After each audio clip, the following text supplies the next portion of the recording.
Only on Sunrise, NBC5 News is continuing our partnership with Asante to bring you better health. This week we're learning about Asante's new heart failure clinic.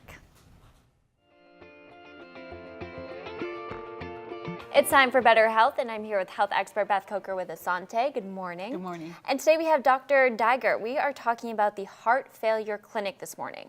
And national data shows that 1 in 5 patients discharged from the hospital with heart failure often return to the hospital within 30 days for readmissions. What is heart failure and why do they come back so often to the hospital?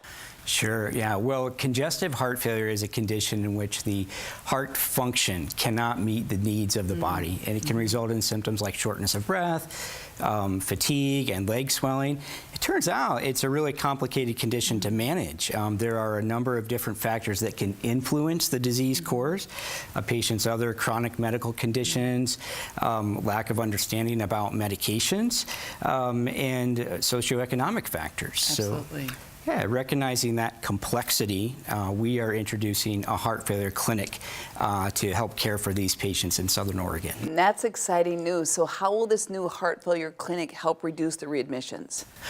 Well, you know what we envision, a program that would focus on our highest risk patients, those who have already been admitted to the hospital with a heart failure diagnosis.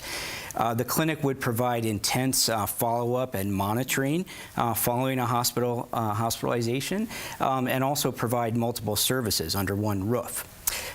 You know, we feel that in order to deal with a problem this complicated, we need a team-based approach.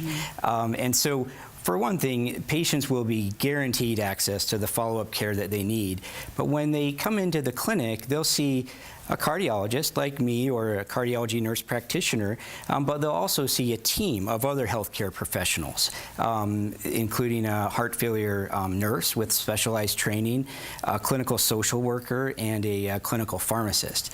So it will be one team, all in one place, really dedicated to helping these patients succeed. And so when they come to the clinic, Dr. Diger, will they be educated in how to recognize the signs and symptoms that they really don't need to go to the hospital for yet? Absolutely. You know, self-management is a really big part of this condition, and that's where having our specialized heart failure nurses with training and education will really be helpful for these patients. This is exciting news to help reduce those readmissions for the hospital, cost savings efforts. Absolutely. We're very excited to roll this out next month. Thank you so much. Thank you both for being here. We'll be right back.